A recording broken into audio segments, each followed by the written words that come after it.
Angela Davis confirmada na Flip, o retorno de Angélica à TV e outras novidades. A escritora, filósofa e ativista norte-americana Angela Davis é a grande confirmação da Flip deste ano, que acontece entre os dias 22 e 26 de julho, em Paraty. A autora é reconhecida por obras fundamentais como Mulheres, Raça e Classe, Mulheres, Cultura e Política, e A Liberdade é uma Luta Constante, todos publicados no Brasil pela Boitempo. Na televisão, o público já tem data para reencontrar Angélica. A segunda temporada de Angélica ao vivo, exibida pelo GNT e pelo Globoplay, retorna em setembro. Com 10 episódios, a nova leva mantém a fórmula que conquistou a audiência. Um formato pautado pela espontaneidade e pela proximidade, unindo entrevistas, conversas descontraídas e encontros com personalidades de diversos setores. O sucesso da estreia consolidou a atração na estratégia da emissora, que segue investindo em conteúdos mais leves para suas plataformas. No cenário das artes visuais, a Anita Schwartz Galeria de Arte na Gávea inaugurou na última terça-feira 23/6 a exposição coletiva Marmita.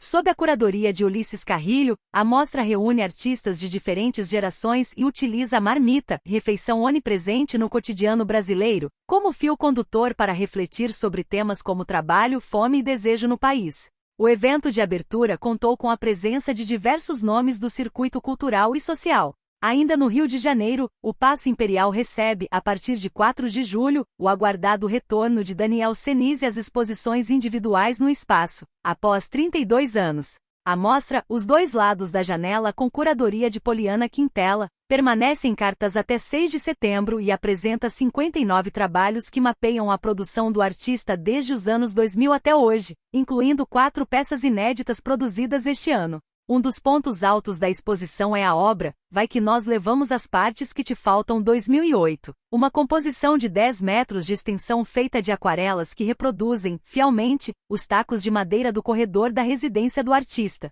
Fotos, Angela Davis, reprodução Angélica, reprodução, abertura da exposição Marmita Selmi e Assuda Silvana Oliveira e Ludmilla, reprodução, aniversário de Leila Espósito, José Olímpio Daniel Senise, reprodução.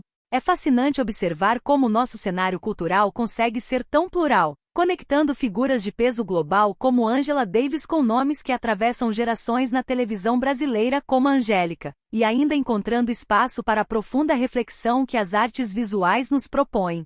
Quando falamos de Angela Davis, não estamos citando apenas uma autora convidada para a Flip, estamos falando de uma das vozes mais potentes do século XX e do século XXI. Nascida em Birmingham, no Alabama, em 1944, Angela cresceu em um ambiente marcado pela segregação racial profunda, algo que ela mesma costumava chamar de Dinamite Hill, devido às frequentes explosões causadas por grupos supremacistas contra as casas de famílias negras que tentavam ocupar espaços residenciais proibidos.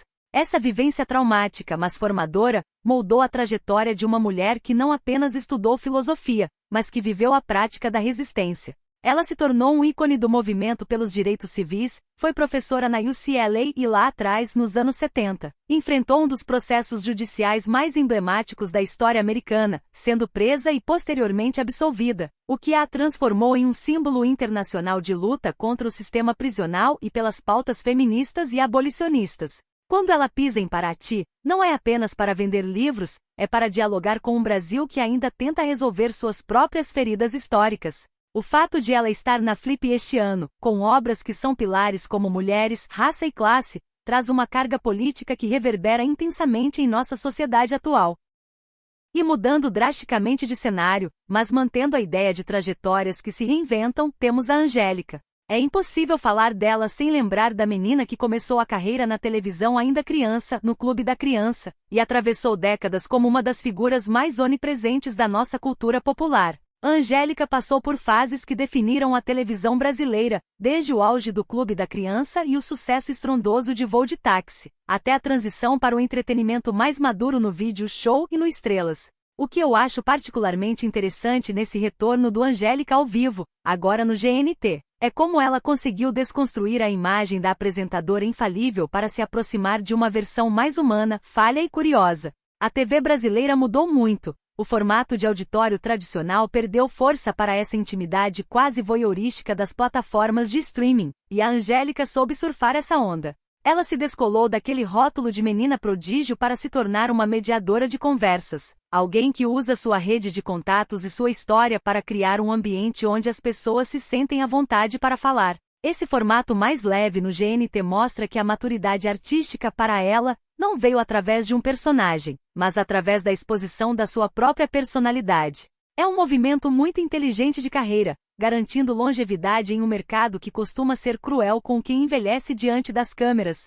Agora, quando olho para a cena das artes plásticas no Rio de Janeiro, com a exposição Marmita na Anita Schwartz e o retorno de Daniel Senise ao Paço Imperial, percebo como a arte brasileira tem essa capacidade incrível de transformar o ordinário em algo denso e político. A mostra Marmita, sob a curadoria de Ulisses Carrilho, é um exemplo perfeito disso. Usar um objeto tão simples, tão cotidiano e tão carregado de significado social como a marmita para discutir fome e trabalho é uma sacada genial de curadoria. A arte precisa disso, ela precisa sair das torres de marfim e tocar na nossa rotina. E o Daniel Senise, que retorna ao Paço Imperial depois de 3 décadas, representa um momento muito particular da arte brasileira. O Senise não é um artista qualquer.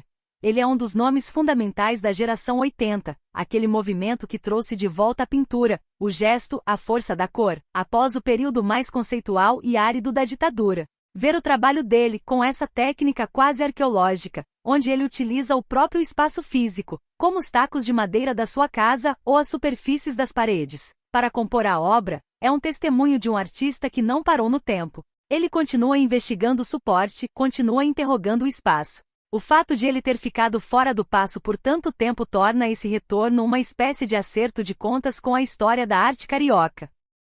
No fundo, ao unir esses 3 pilares, a política de Angela Davis, a reinvenção televisiva de Angélica e a potência visual de Senise e da mostra coletiva, eu vejo um fio condutor que é a necessidade de resgate. Resgatar a memória, resgatar o cotidiano e resgatar a nossa própria capacidade de refletir sobre o mundo em que vivemos. Na minha visão, a televisão brasileira está passando por um momento de ajuste fino, onde o que importa não é mais o cenário grandioso, mas a autenticidade da conversa, e isso fica evidente no sucesso do projeto da Angélica.